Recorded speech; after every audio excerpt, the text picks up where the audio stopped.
Hello everyone, শিক্ষার্থীরা, আজকে board পরীক্ষাতে 100% আসবে একটা নিয়ম, এমন একটা নিয়মের অঙ্ক নিয়ে আসছি। এসএসসি 2027 ব্যাচে যারা তোমরা আছো, তোমাদের দেখবা যে সেট ফাংশন চ্যাপ্টারের ফাংশন অধ্যায় থেকে 100% একটা ডোমেন রেঞ্জ বা তালিকাতে প্রকাশ করো, এমন একটা নিয়মের অঙ্ক আসে। তো সেম পদ্ধতি আমি একটা অঙ্ক তুলে দিছি যে এখানে f equal to x, y, যেখানে x belongs to c, y belongs to c এবং y equal to 2x। এখানে c এর মান দেওয়া আছে, বলছে f কে তালিকাতে প্রকাশ করে ডোমেন রেঞ্জ নির্ণয় করো। আচ্ছা, তোমাদের এখানে belongs to অর্থ কি? অর্থ হলো বিদ্যমান থাকা। তার মানে x এর মান এবং y এর মান দুইটাই c এর মধ্যে বিদ্যমান থাকবে। প্রথমত আমাদের যা দেওয়া আছে এগুলো লিখবো। এখানে একটা সমীকরণ দেখো তোমাদের আছে যে y equal to 2x। আমরা এই সমীকরণের যেখানে দেখো x belongs to c এর মানের জন্য y নির্ণয় করি। এখানে তোমাদের সবার আগে একটা ছক করতে হবে। তো ছকটার আসলে কোন মানগুলো বিদ্যমান থাকবে আমরা একটু খেয়াল করি।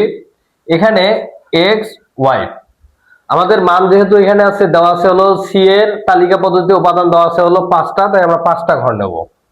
1 2 3 4 5। এখানে উপরে x এর মানগুলো বসায় দিই, 0 1, তারপরে হলো 2 3। এখানে একটা বিষয় তোমাদের খেয়াল রাখতে হবে যে আমাদের y ইকুয়াল টু হচ্ছে 2x, তাহলে x এর মান যদি -1 আমরা বসাই, তাহলে দেখো 2 দিয়ে -1 এ গুণ করলে হয় -2, 0 2 দিয়ে 1 এ গুণ করলে হয় 2, 2 দুগুণ কত হয় 4, 3 দুগুণ 6।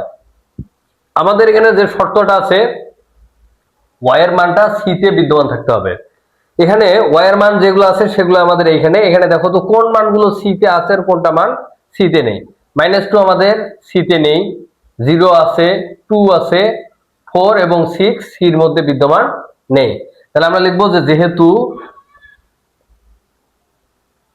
-2 4 6 is not belongs to c, সুতরাং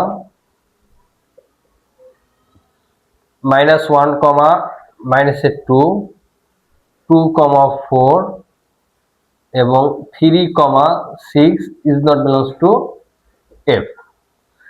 যেহেতু আমাদের এই মানগুলো y তে বিদ্যমান নাই, সুতরাং এই পুরা আমাদের ডোমেন রেঞ্জ মানে দুইটাই আমাদের বিদ্যমান f এর মধ্যে থাকবে না। তাহলে f এর মধ্যে অবশেষে যে মানগুলো বিদ্যমান থাকে সেগুলো আমরা লিখবো। প্রথমত আছে 0, 0, 1, 2। আচ্ছা, তোমরা একটু খেয়াল করে দেখি, আমরা জানি ফাংশনের প্রথম উপাদানগুলোকে আমরা সাধারণত বলি ডোমেন, আর দ্বিতীয় উপাদানগুলোকে আমরা বলি রেঞ্জ। তাহলে এটা যদি তালিকা পদ্ধতিতে প্রকাশ করা হয়, তাহলে এখানে বলো তো ডোমেন তোমাদের কত? এখানে ডোমেন হবে হলো তোমাদের 0, 1 এবং রেঞ্জ কত?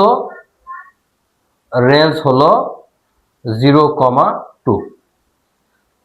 এই অঙ্কগুলো করার ক্ষেত্রে যে বিষয়টা তোমরা সবচেয়ে বেশি খেয়াল রাখবা সেটা হলো বন্ধনী।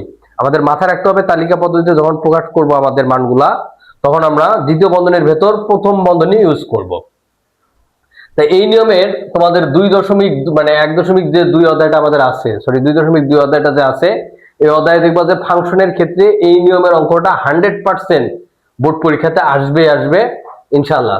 তো তোমরা এই অঙ্কটার নিয়মটা যদি বুঝে থাকো অবশ্যই কমেন্ট করে জানাবা। আর এরকম যে কোনো অঙ্ক যদি তোমাদের সমাধান লাগে আমাকে বলবা, ইনশাআল্লাহ আমি তোমাদের অঙ্কটা ডিটেইলস করে দেওয়ার চেষ্টা করব। ধন্যবাদ সবাইকে। আসসালামু আলাইকুম।